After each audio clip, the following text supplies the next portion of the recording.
नमस्कार, मी सुप्रिया नवीन एका व्लॉगमध्ये आपलं मनापासून स्वागत करते। तुम्हाला आजचा दिवस सुखाचा, आनंदी आणि आरोग्यदायी जाओ। तुम्ही जे काही स्वप्न पाहिली असतील ती सगळी स्वप्न तुमची पूर्ण होत। त्याचबरोबर शुभ सकाळ सर्वांना। सकाळची वेळ आहे आणि आत्ता वाजलेले आहेत सकाळचे 7:30।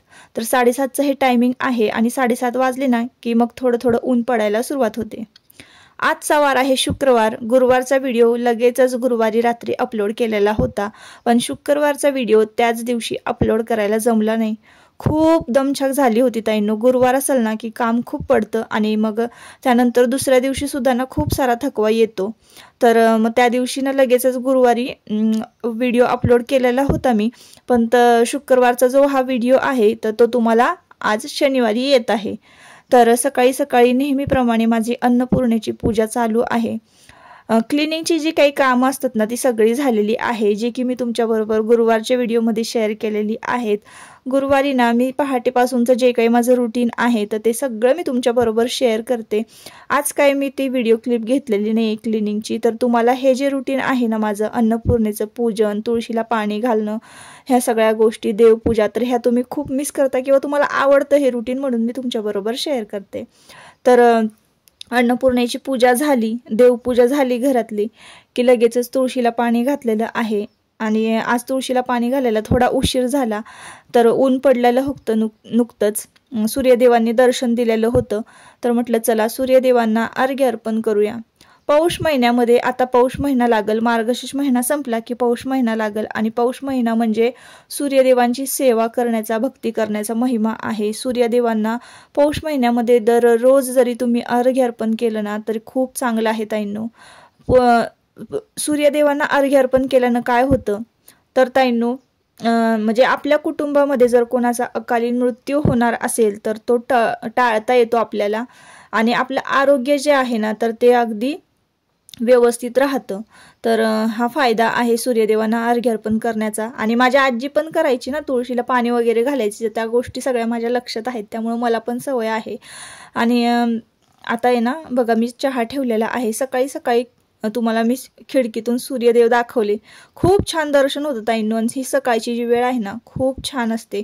सकाळी सकाळी जे सूर्यकिरण पडतात ना चेहऱ्यावर ते खरंच खूप भारी वाटतं। तर तुम्ही एखाद्या दिवशी जर तुम्ही करून बघा ही गोष्ट, तुम्हाला थोडा तरी अनुभव येईलच।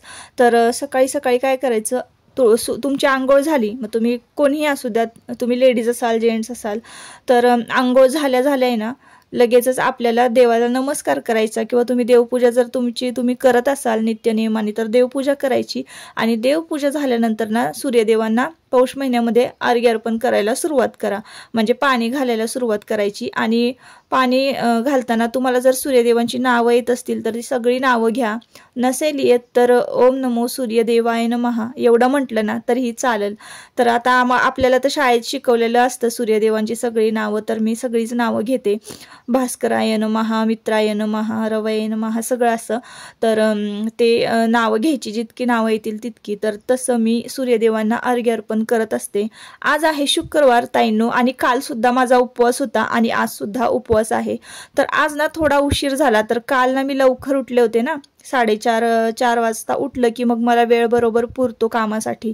थोडा जरा उशीर झाला ना, 5:30-6च्या दरम्यान जर जाग आली तर मग सगळा गोंधळच होतो, कुठलीच कामं माझी नीट होत नाहीत। तर आज तसंच झालेलं होतं, कालच्या थकव्यामुळे आज जरा उशिरा जाग आली होती।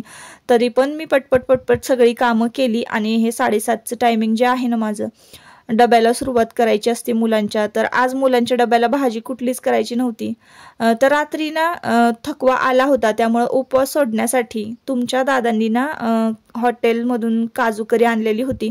मला हॉटेलमधलं फारसे कुठल्याच भाज्या आवडत नाही, पण आता पर्यायच नाही, मी नाही म्हणाली तरी त्यांनी आणलेल्या होत्या, तर ती भाजी होती शिल्लक ना, तर तीच आयुषला डब्याला घेऊन जायची होती। तर चहा मस्तपैकी छान उकळलेला आहे। सकाळी सकाळी अन्नपूर्णेची पूजा झाली, किचनमध्ये छान असा धूपदीप फिरवलं ना भारी वाटतं तुळशीला दिवा लावला की। तर आता लगेचच मी स्वयंपाकाला सुरुवात करणार आहे। तर उशीर झाल्यामुळे ना मी काय बसून असा चहा पिलेला नाहीये, आपलं उभं राहून पटकन चहा पिला। आज आहे उपवास, आणि जर चहा नाही ना पिला ताईंनो तर थोडंसं जरा असं फ्रेश वाटत नाही, तर त्यामुळे ना चहा पिते। आणि नेहमीच मी काळा चहा पिते, म्हणजे अगदी लहानपणापासून सवय आहे। काळा चहा पिण्याची तर ती आत्तापर्यंत आहे. तुम्हाला जर काळा चहा पिण्याची सवय नसेल ना तर आवर्जून लावून घ्या. जर तुम्ही चहा प्रेमी असाल तर चहा पिल्यानं जर तुम्हाला ॲसिडिटीचा त्रास होत असेल तर तुम्ही काळा चहा प्यायला सुरुवात करा. काळा चहा पिल्याने आपल्याला पित्ताचा त्रास होत नाही. मग तुम्ही कितीही चहा पिला तरीही चालेल. तर उपवास असेल तर चहा म्हणजे दिवसातून 2-3 वेळा तरी चहा होतच होतो. आणि आवर्जून ना मी काय करते, उपवास असेल त्या दिवशी कॉफी पिते. म्हणजे कॉफी पिली ना की झोप पण येत नाही आणि अगदी फ्रेश वाटतं. आणि दिवसभर तुम्हाला माहिती आहे की आता कसं रुटीन एकदम बिझी असल्यामुळं ना दुपारचं सुद्धा थोडंसं म्हणजे झोपायला वेळ मिळत नाही. एडिटिंगची वगैरे कामं असतात. तर असो, आता इकडे मी लगेच डब्याला सुरुवात केलेली आहे आणि 1-2-3 चपात्या ना पटपट लाटून घेणार आहे. तर चपाती लाटायला घेतलेली आहे आणि जी काही शिळी चपाती होती रात्रीची डब्यामध्ये तर त्यांना मी सकाळी कुत्री येतात ना दारामध्ये, तर कुत्र्यांना रोज म्हणजे जे काही थोडासा तुकडा जरी मी आवर्जून ठेवते शिळी चपाती आणि म्हणजे मग त्यानिमित्तानं का होईना कुत्र्यांना मग ती मिळते. तर त्या मी सकाळी कुत्र्यांना टाकून देत असते. डबा वगैरे पॅक करून झालेला आहे ताईंनो. डबा भरलेला आहे मुलांची तयारी झालेली आहे. कपडे वगैरे मुलांनी घातले आणि आता स्कूलला निघालेले आहेत. तर थोडं जरा फास्ट मध्ये दाखवलेला आहे तुम्हाला, व्हिडिओ जरा फास्ट केलेला आहे. तर रांगोळी जी आहे ना, कालची रांगोळी तशीच मी ठेवलेली आहे. आज फक्त लोटून घेतलं आणि सडा मारलेला आहे. रोज रांगोळी काढायची म्हटली ना ताईंनो खूप वेळ होतो. कधी उशीर झाला ना तर मग मी ती कालची जी रांगोळी होती तीच आज ठेवलेली होती. तर असो ताईंनो, देवपूजा सकाळी झालेली होती पण आपली ना उत्तर पूजा करायची राहिलेली होती. तर काल गुरुवार होता ना, ती गुरुवारची पूजा जी आहे मार्गशीर्ष महिन्यातील तर ती शुक्रवारच्या दिवशी उत्तर पूजा करायची असते. तर आपण आहे ना जितकी भक्तिभावाने ही पूजा मांडत असतो, सगळं करत असतो, तर सगळं विधिवत करत असतो ना, तर उत्तर पूजा करणं सुद्धा खरंच गरजेचं आहे. तर मी कशी उत्तर पूजा करते ते तुमच्याबरोबर शेअर करते. तर बघा मी काय करते, आधी गणपती बाप्पांना हळदी कुंकू वाहून घेते. परत मग महालक्ष्मी देवींना हळदी कुंकू लावते. हळदी कुंकू लावल्यानंतर स्वतः हळदी कुंकू लावून घेते आणि मग त्यानंतर महालक्ष्मी नमनाष्टिका जे आहेत ते वाचते. ते वाचल्यानंतर म्हणजे पोथीसुद्धा मी आदल्या दिवशी गुरुवारी वाचते आणि मग त्यानंतर विसर्जनाच्या दिवशी महालक्ष्मी नमनाष्टिका वाचते. कलशाला हात लावते आणि महालक्ष्मी देवता अर्पणमस्तू म्हणायचं, कलश हलवायचा आणि मग म्हणजे विसर्जन झालेलं आहे आपलं किंवा उत्तर पूजा आपली झालेली आहे. आणि मग दागिने वगैरे काढायचे, मुकुट काढायचा आणि व्यवस्थित जागच्या जागी ठेवायचा. तर मागच्या गुरुवारच्या व्हिडिओमध्ये एका ताईंनी विचारलेलं होतं की ताई तुम्ही ते वस्त्र जे आहे तर ते कुठून घेतलं, तर मी लोकल मार्केटमधूनच घेतलेलं आहे. वस्त्र घेताना फक्त मी तुम्हाला मदत करते इथे. आता लिंक वगैरे मी काही ऑनलाईन वगैरे मागवलेलं नाही की तुमच्याबरोबर मी लिंक शेअर करेन, पण तुम्हाला किंमत सांगते आणि थोडीशी मदत पण होईल. ह्या हिशोबानं थोड्या टिप्ससुद्धा मी तुम्हाला देते की देवाचं वस्त्र तुम्ही कसं खरेदी कराल. तर महालक्ष्मी देवींचं जे वस्त्र आहे ते घेताना आहे ना, आपण काठ जी आहे ना त्या काठेकडे लक्ष द्यायचं. म्हणजे साडीची सुद्धा तुम्ही जरी तुमच्या साडी खरेदी करत असाल ना तर तुमच्यासाठी सुद्धा ही टिप लागू होते. तर कधीही साडी किंवा वस्त्र खरेदी करताना ना काठ जी आहे ना, काठीची डिझाईन अगदी रेखीव असली पाहिजे आणि काठ असली पाहिजे. आणि कधीही ना देवाला वस्त्र घेताना आहे ना लाल, पिवळं, ऑरेंज अशा कलरमध्ये निवडायचं आहे आपल्याला, म्हणजे ते उठून दिसतं अगदी.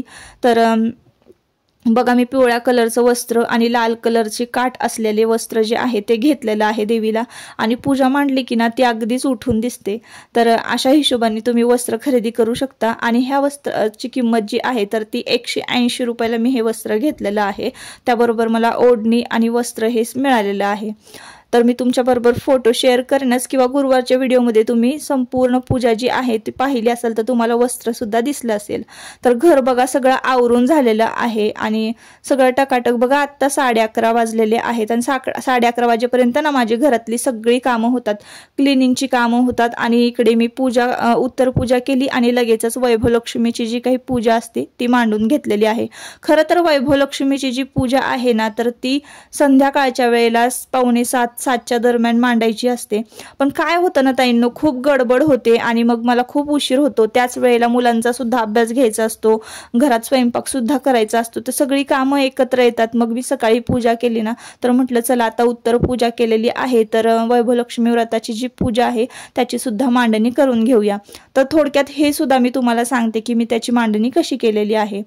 तर ना डाव्या बाजूला आपल्याला घंटा ठेवायचा आहे। सर्वात आधी ना चौरंगावर बघा गणपती बाप्पा तुम्हाला दिसत असतील, उजव्या हाताला गणपती बाप्पांची पूजा करायची आहे। म्हणजे त्यांना तांदळाचे आसन दिलेलं आहे, अक्षदा म्हणजे तांदळाच्या अक्षदांवर गणपती बाप्पांना स्थापन केलेलं आहे, हळदी कुंकू लावलं आणि पंचामृताने स्नान घातलेलं आहे। मी ते सगळे व्हिडिओ शूट तुम्हाला दाखवलं नाही, पण मी तुम्हाला तोंडी सांगते कारण खूप मोठा व्हिडिओ पण होतो।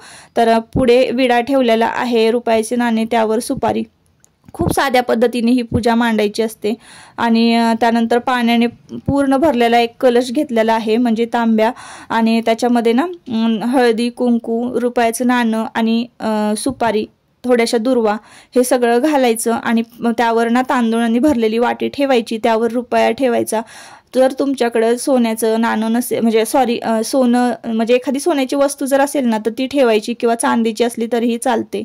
दोन्हीपैकी काहीही नसेल तर नुसतं रुपयाचं नाणं जरी तांदळाच्या वाटीमध्ये ठेवलं, ती वाटी आपल्याला कलशावर ठेवायची आणि त्याची पूजा करून घ्यायची आहे। हे व्रत अगदी साधं सोपं आहे, पण अगदी विधिवत करावं लागतं, शास्त्रयुक्त पद्धतीनं करावं लागतं, तरच आपल्याला त्याचं फळ मिळतं, असं वैभवलक्ष्मीच्या व्रताचं जे पुस्तक आहे त्या पुस्तिकेमध्ये लिहिलेलं आहे।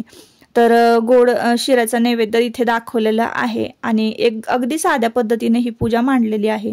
तर तुम्ही पाहू शकता माझ्याकडे एक लक्ष्मीचा साचा जो आहे रांगोळीचा, तर बघा मी महालक्ष्मीचं रांगोळी काढलेली आहे आणि छोटीशी रांगोळी काढून इकडे स्वस्तिक आणि पावलं काढलेली आहेत। अशा साध्या सोप्या पद्धतीने मी लक्ष्मी व्रताची जी पूजा आहे वैभवलक्ष्मी व्रताची, तर त्याची मांडणी केलेली आहे। जर माझं काही चुकलं असेल तर नक्की तुम्ही कमेंट करून सांगा।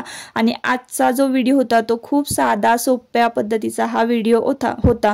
कुठलीही रेसिपी मला तुमच्या बरोबर आजच्या व्हिडिओमध्ये म्हणजे शेअर करायला जमली नाही आणि शूटही केली नाही मी। तर असो, आजच्या व्हिडिओचा इथंच मी शेवट करते। परत आपण पुन्हा भेटूया नवीन एका व्हिडिओमध्ये। तोपर्यंत स्वतःची काळजी घ्या आणि मस्त राहा। व्हिडिओ जर आवडला असेल तर नक्की आपल्या चॅनलला सबस्क्राईब करा आणि व्हिडिओला एक लाईक करा। Bye bye.